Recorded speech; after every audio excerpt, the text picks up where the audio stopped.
Hi there, everybody. Thank you for tuning in and just having a listen to me introducing the Raw Feeding Vet Society Raw Friendly Practice Scheme. I'm just going to run through what that's all about, the challenges we have around being a raw friendly practice and an opportunity for you. So for a long time, it's been part of the Raw Feeding Vet Society mission to be a source of current nutritional knowledge. When it comes to the feeding of raw food to our pets in practice, the demand we know has grown year on year. I've been involved with the Raw Feeding Vet Society for 13 years or so, and in that industry. And we've just seen it continue to grow in popularity over that time. So what we do know is that owners, unfortunately, rather than turning to veterinary professionals for advice or feeling like they are able to discuss any questions around raw feeding with their vets, that they really turn to the online community for support and education. There are very many large Facebook groups around raw feeding, differing in quality of education and information. Google provides many free recipes, advice on health conditions in particular, where owners perhaps have been feeding raw and they're told they need to feed a prescription diet and they don't want to, they'll turn to Google for recipes rather than really seeking quality safe veterinary advice.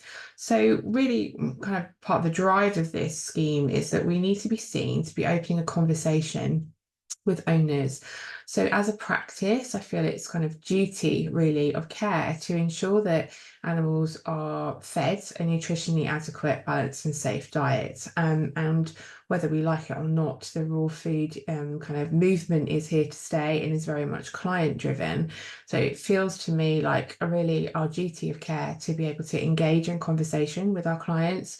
I can guarantee you it will improve the relationships with your clients. I have many owners I've come across over the years that have moved practice because they're not raw supportive, or they've felt patronized or condemned for choosing to feed their pets raw.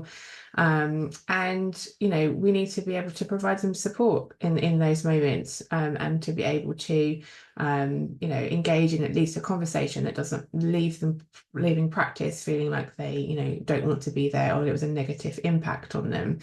The Raw Feeding Vet Society is able to provide support for veterinary professionals in practice. So we are here to be referred to for the more complex cases or the questions that you might have, if it's not within your remit to answer the questions. And as I say, absolutely will improve the relationships with your clients if you're seen to have an open door in terms of talking to them about their choice of feeding their pets. So we aim to bridge the gap with the raw feeding practice scheme. So today I'm launching the bronze level, which is the introductory level. This is really aimed at veterinary professionals that perhaps haven't had much experience in raw feeding or are new to it. It just covers off the most common questions that we find owners will come into practice to ask.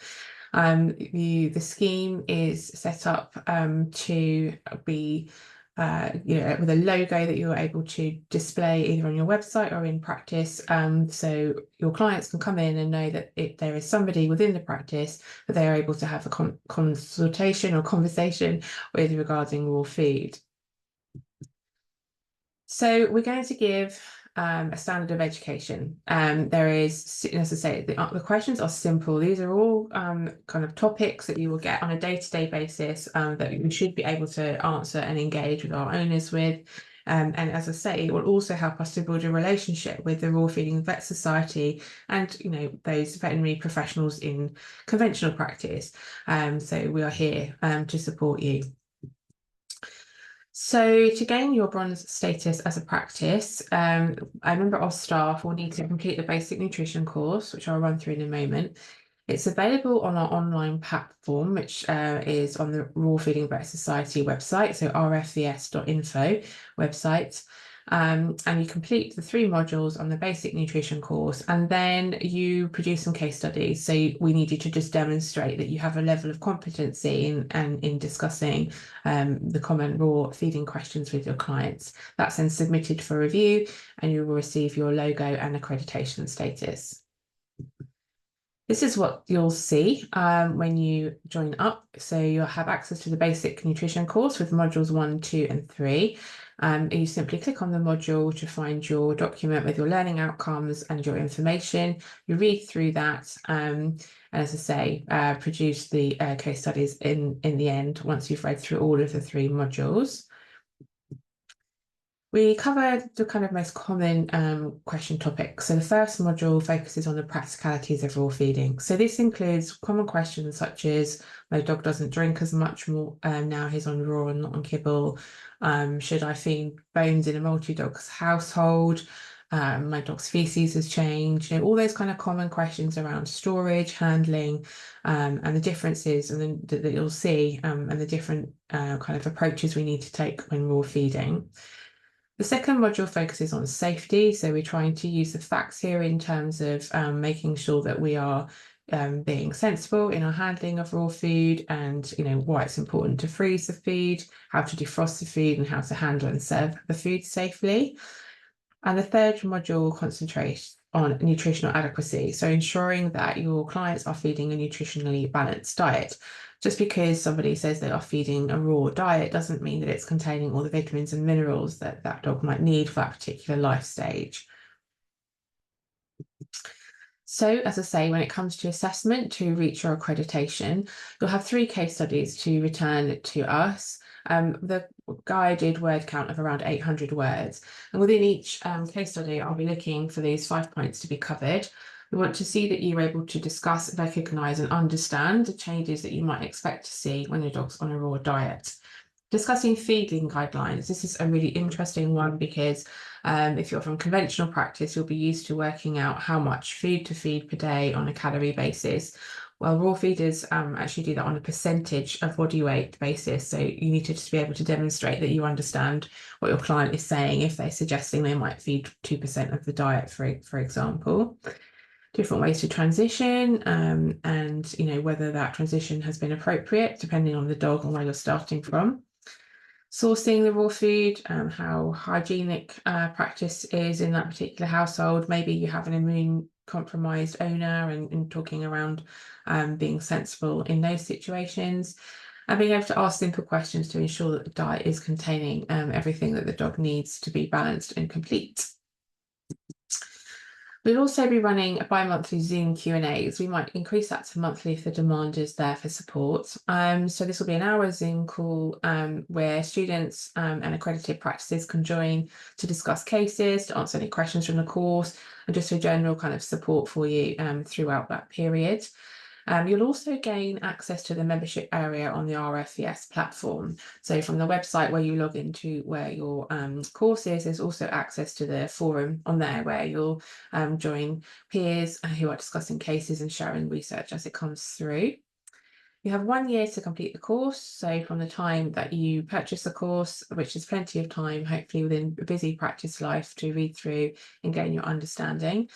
And obviously I'll give you feedback on your cases, and you get to become part of the community to learn. The Raw Feeding Veterinary Society is an incredibly supportive community.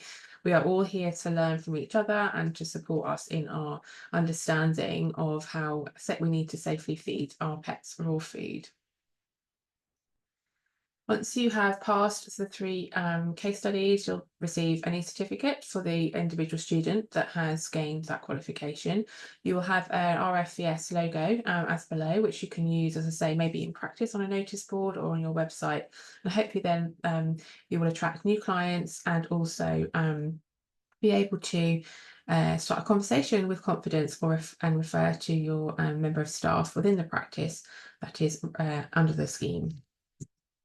How much does it cost? So per student, it's £250 to take the course. So this will include your course and your marking. There is then a monthly subscription. So to kind of take part in those bi-monthly or monthly Zoom calls, you'll be paying £20 a month to remain subscribed under the scheme. This is at the bronze level. We do have more coming. So if you gain more knowledge and want to move forward through our courses in terms of difficulty, you will gain your silver award and then your gold award, which the prices for the monthly subscription will increase. So these are underway. We are very much looking forward to bring the education to a higher level. So the bronze is a very much an introductory kind of level, just to cover off those basic questions and answers. And then, yeah, we hope to really looking forward to sharing the more complex and in-depth information in the silver and then gold awards. If you have any questions, please pop us an email. I'll be absolutely delighted to talk to you. I can give you a quick call back if you have any questions about how we're going to take this forward. I do really feel that this is the way forward for raw feeding to become much more accepted and part of the conversation. I can guarantee you that you have raw feeding owners in your practice, and I can also guarantee you that they may feel like they can't share that with you, or you may be letting them down if you can't at least refer them to someone that can help them if they have questions, and to ensure ultimately these dogs are fed a raw, safe, balanced diet. Thank you.